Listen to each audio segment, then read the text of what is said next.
Magandang hapon po sa lahat. Ako po si Francis Macy Ramos at sa ngalan po ni Assistant Secretary Noel Ocampo Reyes na siya pong spokesperson ng Department of Agriculture. Welcome po to the 76th virtual presser ng Interagency Task Force Task Group on Food Security. And of course, our Task Group on Food Security ay pinamumunuhan po ng ating butihing kalihim na si Secretary William Manong Willie Dar. Kasama ng DA ang 19 na iba pang government agencies sa task group na siya naman nagbibigay ng direksyon sa 9 na subgroups na kinabibilangan ng food resiliency, energy, food value chain and logistics, water, agribusiness, food procurement and distribution, economic intelligence, strategic communications, at aquaculture and fisheries. So, sa mga panahon po na to na labis po yung mga pagsubok na dumaragsa sa sektor ng agrikultura, mula 2020 pa po hanggang ngayon, 2021. In fact po, si Secretary Dar, tinawag niya ang 2020 na isang perfect storm at hanggang ngayon po, nararamdaman natin ang mga epekto nito. So, minabuti po ng DA na magtatag ng One DA approach o yung strategy po natin bilang isang pamilya para tumugon sa mga threats to national food security. So kabilang na po dito ang pagpapatupad ng whole of the nation measures to revive the hog industry and reduce pork prices. So yan po. So sa ilalim po ng initiatives na to, meron tayong mga priorities to strengthen local production at patatagin ang hog industry for the long term. So under the first priority of the said initiative, papaigtingin ang report zones. Yan po yung mga zones na hindi pa affected ng African swine fever. Papalakasin ang Babay ASF, Bantay ASF sa barangay. Sa kasalukuyan po yung nilolaunch sa lahat ng barangay sa Lipa, Batangas ng secretary mismo. At yun nga po, yung mga involved na mga punong abala. Maglalaan ng financial assistance para sa mga hog raisers at iba pang kasapi sa supply value chain. At ito po, good news para sa mga hog raisers natin na naapektuhan para hindi naman sila manghinaan ng loob. Magbibigay ng insurance ang Philippine Crop Insurance Corporation or indemnification for 5,000 pesos per hog, no? Dun po sa mga affected hog raisers ng ASF.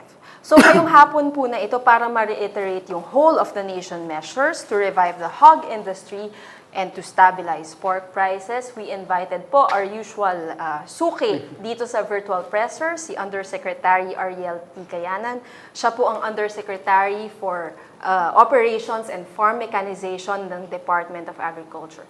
Sir Usec, welcome back po.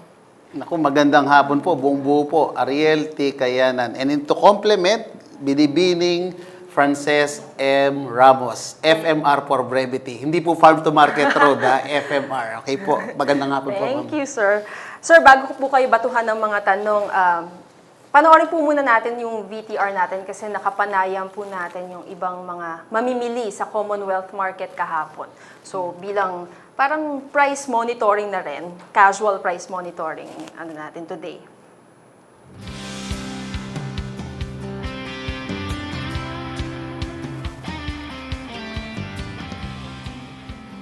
Ang presyo po ngayon ng bako hindi bumaba.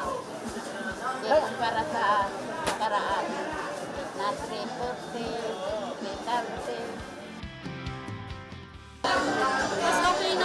Mas okay na po yung presyo ng karne ngayon. Pero kung pwede po sana, ibaba pa po nila kahit pa paano.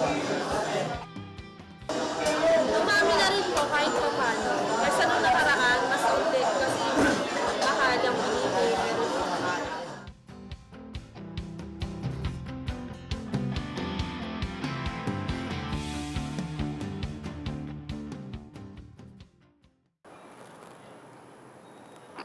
So, sir, malinaw na malinaw po sa VTR na affordable po at merong karneng baboy sa Commonwealth Market noon. So, ibig sabihin, the price ceiling is at work. Pati po yung efforts natin sa pag-angkat ng supply mula sa regions. So, sir, ano pong reaction nyo dito? Mukhang magandang balita po, pero tuloy-tuloy po ba to, sir? Mahirap na pong umasa. Ma'am Frances, ang aking pong reaksyon ay become lighter and easier because you have just shown the pressure, the VTR. Bakit po? Sabi po nung isa doon, nakita ko po, naka-highlight, ay meron po. Ibig sabihin, available. Pero tatigil po ba tayo doon? Ang pangalawa po, ay affordable po ba? Sabi po niya, 340 to 330. Bagamat ang satisfaction level ay hindi pa po talaga sapat. Ang sabi nila, baka pwede pang ibaba. Pero from the height of 400 to 390, 390 to 400, ay may 340 to 330 at unti-unti po nating wino-workout na bumaba po yan. Okay. Okay. So, yan po, optimistic po yung projections natin for the next, sana po, 60 days habang the price freeze is in place. So, sir, kamustahin naman po natin yung mga supply na nanggagaling sa iba't ibang rehiyon. Siguro po, bigyan niyo po kami ng general picture kung saang rehiyon po manggagaling at how much volume po yung ma-expect natin. Sapagkat Ma'am Frances, tayo po ay, alam naman natin, everybody knows ay nagka-ASF po tayo. Yung mga dati po na sapat or nagbibigay po, nagsusupply, ay hindi na po makagawa. Ang nakikita po natin ngayon ay meron po tayong 6 na basic region. Okay. Ito pong Region 1, Region 4A, 4B, Region 6, Region 10, at Region 12. Makikita nyo naman po, naka-flash po sa ating screen na kung ano po ang kanilang commitment, and that commitment has been converted into what we call deliverables. Ang total po na na-commit po nila ay 4,860, at pag tinignan po natin sa kanang bahagi, ang average requirement naman po ay 4,000 per day. So, Ma'am Frances, ito na naman po ang katunayan na nagsasabing nasa level po tayo na manageable. Okay. Sapat po ang supply ng pork na nanggagaling sa mga regions. At saka noteworthy din po, sir, ilan sa mga regions na yon, Calabarzon, Soc-Sargent, tinamaan din po ng African swine fever. Pero, I mean, despite that, sir, nakakapag-export sila ng pork supply dito sa Metro Manila. Okay? So, sir, based sa mga coordinations natin with the regional offices, saan po yung pinakamalalaki? Nasagot nyo na po yan sa Calabarzon po. Sa ngayon, Ma'am When Frances, can we expect delivery, sir? sa Ma'am Frances, ang utos po ng kalihim ay dapat po consistent, sustainable. Ibig po sabihin, hindi po isang araw lamang, 2 araw lamang, 1 linggo lamang. Number 1 po, ang makita nyo pong mabilis is ang pinakamalaki po nating supplier before is Region 3. Pero sa ngayon, maliit na lang po ang contribution niya at ito'y nanggagaling kay Puyat. Ang destination po niya, kung mapapansin nyo, gaano ka-surgical, ito po ay papunta po sa Quezon City, Caloocan at Pasay. Kanina, mean and extreme. Ang pinakamalaki po, ayan po, pinlas na po sa atin, ay Region 4A, 1,420 heads per day. Galing po sa mga sumusunod, San Jose, San Juan, Batangas, Rosario, Santa Teresita, Calacal, Lemery at Batangas. Tingnan nyo po, ang cluster po, Batangas area po. Saan po pupunta? Siguraduhin po natin dapat na sa Metro Manila, Caloocan, Taguig, Las Piñas, Makati, Muntinlupa, Pasig and Quezon City slaughterhouses, Tumbok, NCR po, Ma'am Frances. Covered po ang buong Metro Manila as far as we can see. And sir, at this point, maganda rin pong i-mention natin yung partnerships natin with the private sector, no? Kasi napakalaking tulong po nito. In fact, this morning, pinasalamatan po ni Secretary Dar ang private sector. Dahil nga po sa kanila, sa mga supermarkets natin, affordable na rin po ang pork. So sir, sino po itong mga private sector players na to? Malaki po ang naitulong San Miguel Corporation. Okay? Sa totoo lang, Ma'am Frances, sila po ay nagsabi sa atin that whatever the right hand doing should not be known by their left hand. Pero sa atin naman, napaka-unfair that we should not recognize them for the premium that they contribute. Exactly. Halimbawa po, hindi lamang po ngayon na si RSA po na San Miguel, even the height of the pandemic din, inutusan po niya ang kanyang Senior Vice President for Marketing para i-source out lahat po ng hindi gumagalaw na gulay. Baligtad naman po ngayon. Kasi ang tulong naman pong gagawa niya ay i-transport naman po yung baboy para makarating sa Manila. More than ever po, I really wanted to impress ang North Star po, si Mr. Anthony Nang po. Talaga pong hindi lang po niya dinadala sa mga prime distribution node tulad po ng SM at iba po pong area, yung pong tinatawag nating cherry, Poderama, pero po ang ginagawa pa po niya, tama po ang presyo. May mga importers din po that are willing to help, like yung Filipino-Chinese Federation, na kung saan nag-import po ng mga carcasses at iba pong mga what they call pork-related. Ma'am May, ito po isang senyales that it is not the whole of the government approach, it is the whole of the nation approach na po tayo. Yes, very nice po, sir, na na-reiterate yan, no? In fact, meron po akong list dito ng pinasalamatan ni Secretary Dar this morning. So, na-mention na po ni Usec Ariel yon, San Miguel Corporation, SM Markets, North Star, Bounty Fresh, Pro Pork, National Federation of Hog Farmers, Biotech Farms. So, COSPA, yung pong sa South Cotabato po, mga 10,000 hogs po yata a week yung nakomit nila sa atin. And then, other hog raisers in Vismin. Sorry po kung may nalimutan. Pero kailangan po namin sagutin yung next question. Ito po, sir, potential issue. Kalaruin lang po natin saan po i-deliver or yung sa Visayas and Mindanao naman po, sir. Of course, ang target po natin ay NCR. And just to assure, hindi naman po dahil meron po tayong inherently suspicious tayo, but because these are the instruments that are available. Ang mga yan po ay binibigyan po natin ng transport, quarantine veterinary certificate na ang final destination po niya ay Metro Manila. And of course, for those who will be deviating, they're the exception. Ang regular po ay should be rewarded. Yun naman po na should be apprehended. Okay, sir. Sir, kasi meron po mga natutunagan na may mga baboy daw po na bumabagsak sa Bulacan. Hindi daw po sa Maynila. So, ano po yung implications nito at explanation po dito, sir? Siyempre po, ang presumption po natin dahil po, may iba po talagang gusto pong mag-take advantage sa sitwasyon. Ang binigyan po ng price freeze or ceiling ay NCR po. At ang tinitingnan po nila, maaring wala naman pong price freeze doon. Kanya dinadala po nila sa mga karating probinsya. Pero ang sinasabi nga po natin, ito po ang pagkakataon na yung patriotism, yung pagmamahal po sa bayan at sa mga mamamayan natin ay mangibabaw. Meron po talagang market ng Bulacan at ang market ng Bulacan ay huwag nating i-hamper. Pero po ang purpose natin, yung greater masses ay nasa Metro Manila po. Yes, sir. O, yan po. So, clearly po, sa Metro Manila pa rin po ang bagsak. Tama po. So, sir, let's talk hog repopulation. Ito po, papasok po siguro to sa Bantay ASF sa barangay. So, we have 600 million pesos for hog repopulation. Ano po exactly ang inaasahan nating mangyari? Ano pong mga measures ang kalakip nito? Number one po, we do not want the effort of those who will be repopulating to go in vain. That is why po sinisigurado po natin na sila po ay handa na po. The clean and disinfectation is very important.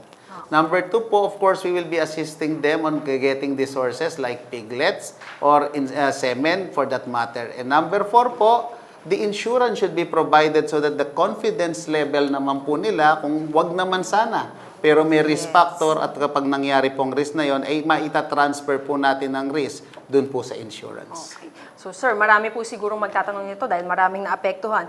Sino-sino po ang pwedeng mag-avail sa ating repopulation program? Actually, Do we po, have guidelines? Ma'am Frances, iba't ibang level. Ang mga backyard farmers po natin who before the pandemic composed of the 65% of our hog population. Of course, yun din po namang institutional big commercial grower po natin can also avail. Different po ang provision natin sa kanila. Yung iba po ay direct resources na galing po na pwede nating ipamigay. May mga indemnification po kapag may nangyari po sa kanila na hindi inaasahan. At doon naman po sa mga malalaki ay tutulungan po natin sila to access credit na mababa naman po ang interest natin, Ma'am Frances. At tama po yan, sir, kasi po yung malalaki na apektuhan rin po sila ng ASF, no? At may ikinalugi rin po sila. Ito, sir, focus po tayo sa Babay ASF or Bantay ASF sa barangay. Okay? Ano po yung general objective nito? Clear naman po. Tapos this afternoon, ilo-launch po siya sa Bataan. Nilaunch na po siguro by this time ni Secretary Dar. So, sir, let's talk short-term and long-term effects ng Babay ASF. Ang immediate effect po niya kasi we will be empowering the LGUs to champion and assist us to mitigate, control, and eradicate ASF. Dahan-dahan po yan. Ito po yung tinatawag nating abrupt or revolutionary. Yung revolutionary naman po are the biosecurity measures that we are actually putting in place. Wala po kasing substitute sa nagko-quarantine. And exercising quarantine means respecting regulation or documents. And those documents should be given a lot of integrity po.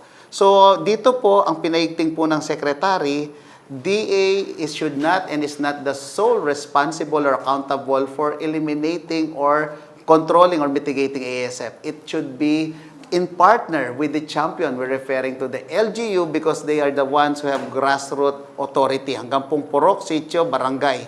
At syempre po, the stakeholders, the what we call hog raisers, no matter what level they are, whether they are backyard or what we call commercial, they should actually police themselves among their ranks po.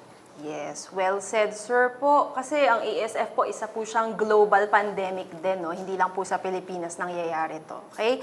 So, at this point po, sir, let's go to the questions sent in by our friends from the press. Okay, sila po si John Enriquez ng DZAS, Eileen Mencias ng Abante, Annabel Surara ng DZEC, Shaila Francisco, TV51 News, Carl Ocampo, Philippine Daily Inquirer, Revin Otrave, Business World, Michael Goyagoy, DZXL-RMN, Ray Pelayo on TV News, April Rafales, ABS-CBN, and Mau Simeon, Philippine Star. First question po, sir. I think this was sufficiently addressed, pero kung gusto niya po pa pong mag-elaborate, sir, what assistance will be given to hog raisers? Siguro po By para John mas Enriquez. klaro at maliwanagan ng ating mga mamamayan, ay didiinan ko na lang po. Una, Okay. kapag po nagkaroon ng ASF or namatayan. So immediately po yung mga tinatawag nating backyard at most 20 heads ay binibigyan po natin ng 5,000 per head or per pig na indemnification fund. For those pigs na namatay naman po, ma'am, namatay na hindi po siya na-report, ibig sabihin po na hindi na-identify, ay kino-qualify po natin na nagalat po tayo ng 400 million livelihood assistance under the QRF. Yung request pong yan, we can be coursed through with our partner, we're referring to the LGU. So marami pong modalities yan at yan po ay pinapa-farm out po natin sa ating mga RFOs. Ang pangatlo po, the department coordinated with the Government Financing Institution or GFI for the provision of, ma'am, ito po maliwanag, flexible loans and low interest at saka mahaba pong bayaran of the hog sector, particularly the semi-commercial and commercial raisers. Under the ACPC, si Ma'am Jojo Badjola po, 500 million is allotted po for smallholders and semi-commercial raisers. While commercials and semi-commercial raisers, especially the ASF-free areas, nandyan po ang ating partner, Land Bank of the Philippines, na nag-allocate po ng ma'am, 15 billion worth of loan program. Hindi po magpapatalo ang DBP. Parehong nasa P po ang dulo. 12 billion naman po siya and all subject to respective BAM guidelines and policies po. Okay. So, yan po. That gives us hope po, sir. Lalo na po sa mga hog raisers natin. Ito po, from Eileen Mencias of Abante. For how long can you assure the delivery of pork and chicken to Metro Manila? With some of the demands shifting to chicken, how soon will we feel the shortage in chicken supply? May shortage po. Ipapaunawa lang po natin na hindi po nagmamarunong or nagmamagaling ang DA dito. It has to be a coordinated effort to sustain this. Imagine, ang sinasabi po ay marketing and transport support ang binibigay po ng DA para makarating po rito. But the source should be coming. The fountain can never be greater than the source. Ang source po ay yung mga mismong mag-hog raiser natin. So yung pong relentless nila at patuloy nilang pagpo-produce, pagre-repopulate is very important po, ma'am. Okay, well said, sir. Annabel Surara of DZEC, pakipaliwanag po ang sinasabi na umano'y manipulation sa karneng baboy. Kailan po ba maaasahan ang pagbaba ng presyo nito sa palengke? Nasagot na po. Paki-update po o the price ceiling ng baboy. Siguro po ang tanong niya kung nasusunod po ba. Yeah. Ma'am Frances, the secretary has that character or that what we call person to accuse. Pero pag nakita mo na po na ang baboy ay 400 pesos na po doon sa merkado, I'm sure somewhere else within the chain or within the what we call level ay meron pong nang-aabuso. Maliwanag naman pong sinasabi ng ating mga hog growers, ang farm gate price po nila ay nandun po at naglalaro within the range. Bakit po pagdating po doon sa merkado ay nagbabalon or nag-spike? Kanya nga pong sinasabi ay may nagnamanipula. And that is something that the DA is trying to find out. But more than ever, ang priority po muna natin ngayon, while looking for those what we call exemption, ay dalin muna po natin under our initiative yung accessible at affordable na meat dito. Okay, sir. Shaila Francisco, TV51 News. Sinasabi ng mga tindera at hog raisers na kokonti ang dumadating na baboy at hindi tatagal ng 1 linggo. Kaya pa ba mag-supply sa buong 60 days na may price cap? Kailan pwede simulan mag-avail ng subsidy? Siguro po ito yung sa transport subsidies po, sir. 21 pesos per kilogram, if I'm not Tama. mistaken. Yeah. Ma'am Frances, yung pong kaya po ba? Well, of course, we've been working day by day. Lahat naman po ng bagay ay araw-araw, parang daily bread yan. Ulitin ko po, nakakailang araw na po tayo. Meron po kayo kaninang VTR na nagsasabi, hindi po tayo ang mga mamimili na meron. Hindi lang po meron, kaya pong bilhin or affordable bilhin. Pero yung kailan po tayo, hanggang kailan tayo, what they call, tatagal, ay yan po ay yung coordination po natin sa ating mga partners because our partners are very sincere. Maliwanag po ang sabi po ng kalihim, yung pong hindi po natin mapoproduce local, pilipitin man po natin, hindi natin maproduce ng local, import will be our last resort po. Ulitin ko po, last resort po, pang-augment. Okay. Sir, meron lang pong pahabol na tanong from Facebook, from Rachel Ganancial. Balik po tayo dun sa repopulation. May target provinces po ba for repopulation? At anong probinsya po ang uunahin? Actually, ang galing po nung nagtanong. It's a very intelligent question. Bakit po? Kung mapapansin po nyo, nung umpisan po natin itong ASF, what we call ZAGA, ay meron po tayong crisis management team. Inumpisan po natin sa map. May mapa po tayo na may color-coded. Immediately po makikita nyo sa map kapag green, ibig sabihin na hindi po tinamaan, ay pwedeng ibig sabihin pwedeng mag-expand yan. Ang repopulation, yung mga tinamaan, but they could only repopulate if yung color po nila ay nagbago na from red to a lighter color going to green. And the keyword there is, ma'am, they properly, one, clean. Second, disinfect. And third, sila po yung nag-exercise ng biosecurity measure. And lastly, sinubukan po nilang gamitin ng Sentinel. Ang Sentinel po ay isang scientific way na magpapakita na pag naglagay ka po ng baboy doon, na-survive po niya. So ma'am, yung kung sino-sino at anong mga probinsya, pwede po natin ipakita at ibigay sa kanila yung mapa po natin. Progressively, araw-araw po ay na-update po yan. Okay, so alam na alam po talaga ni Usec ang situation on the ground. From Carl Ocampo po of Philippine Daily Inquirer, may mga dumadating na po ba na imported pork from where and gaano karami? Actually, ma'am, yes, meron na pong dumarating and as per the data that I received po na meron tayo, ma'am, of course, I am an engineer, gusto ko po mas accurate. The BAI, by the issuance of sanitary and phytosanitary import clearance for the month of January and February, and we regular naman po yan we could actually, and we'll be very happy to provide you kung mag-ilang metric tonelada po ang dumating na pork at saka po chicken. And I have to impress the body na kasi po ay masyado po tayong nakapokus sa kasim at saka liempo. In the carcass, meron pa pong ibang parte yan na tinatawag po natin na yung ribs, yung pong mga what they call the other parts like yung knuckles po niya, yung mga yung pisngi. So may mga opals pa po. So meron po tayong ballpark figure that I hope ay maibibigay po natin sila ng surgical. Sa chicken ganun din po, ma'am. Okay. At ma'am, gusto ko lang pong diinin ang ating pong kalihim dahil talagang pinoprotektahan po niya ang ating mga broiler growers. Sa ngayon po nakamanage po ang pag-i-import ng whole chicken. Ang pwede lang pong import ay yung mga parts na ginagamit po ng processor. Yes. Okay po. Okay, sir. Speaking of chicken po, ano po ang current prices ngayon ng meat and chicken? From Facebook po yan. Meron po tayong prevailing price kanina po nabanggit po, tama po. Meron sa sa pork po kanina ito po. Mas surgical po, Ma'am Frances, Apa. Commonwealth.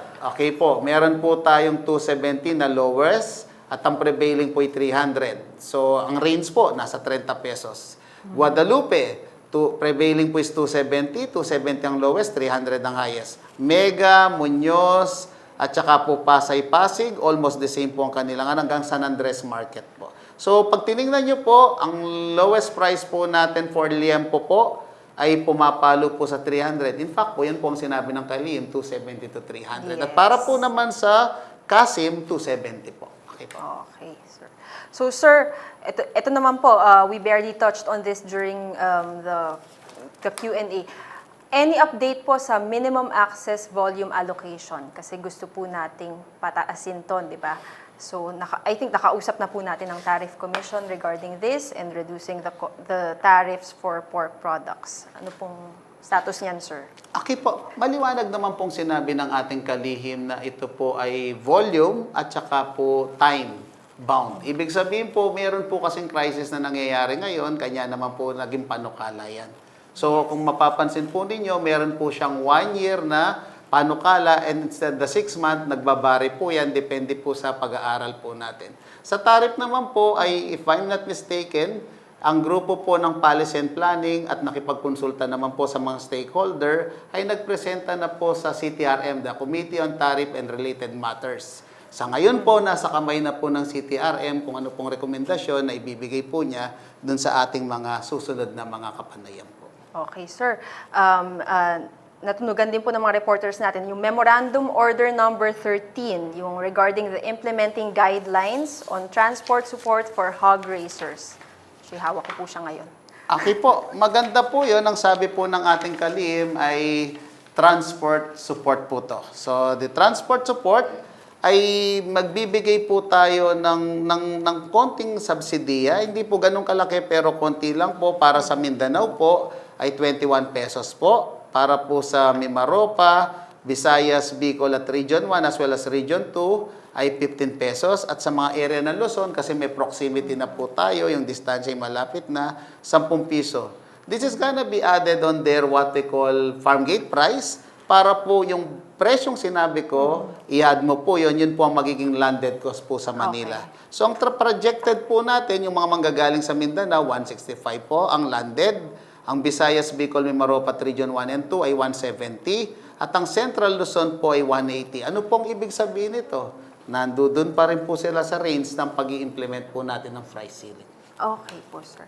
Ito po, sir, alam ko, Quezon City Government ang recently nag-implement ito. Wala po bang iba pang interventions ang DA like ilibre muna mga rental fees, etc.?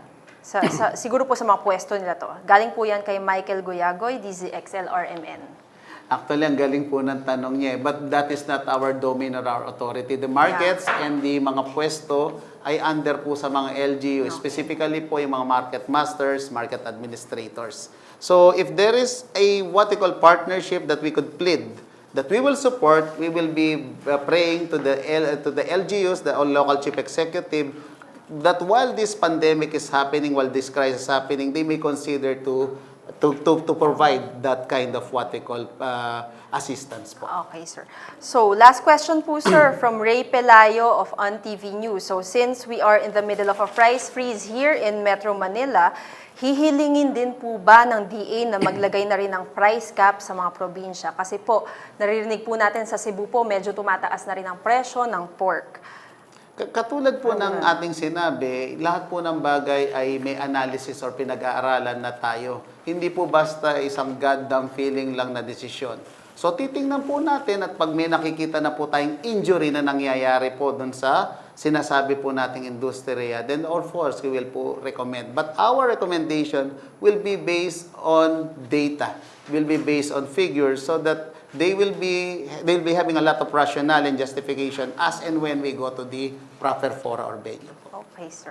So, Usec, maraming salamat po sa pagsagot thoroughly sa aming mga questions at pagbibigay ng comprehensive na situationer ngayon pong price freeze natin, yung EO 124. At sa mga update po sa mga taga-subaybay hinggil sa mga programa ng DA para sa pagpapabuti ng Philippine agriculture para sa ating mga consumers at producers na rin. Ito pong mga nangyayari sa atin ay hindi po permanente. Ito po yung mga pangkasalukuyang challenges. They are not actually problems na hindi masosolve. They are challenges that makes us strong.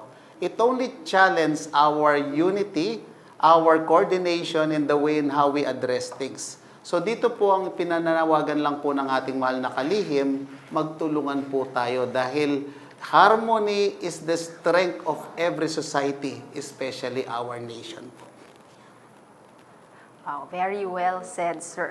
So on that note, sa amin pong pagtatapos, sinisiguro ng DA katuwang ang iba't ibang partner agencies na sapat ang pagkain para sa lahat.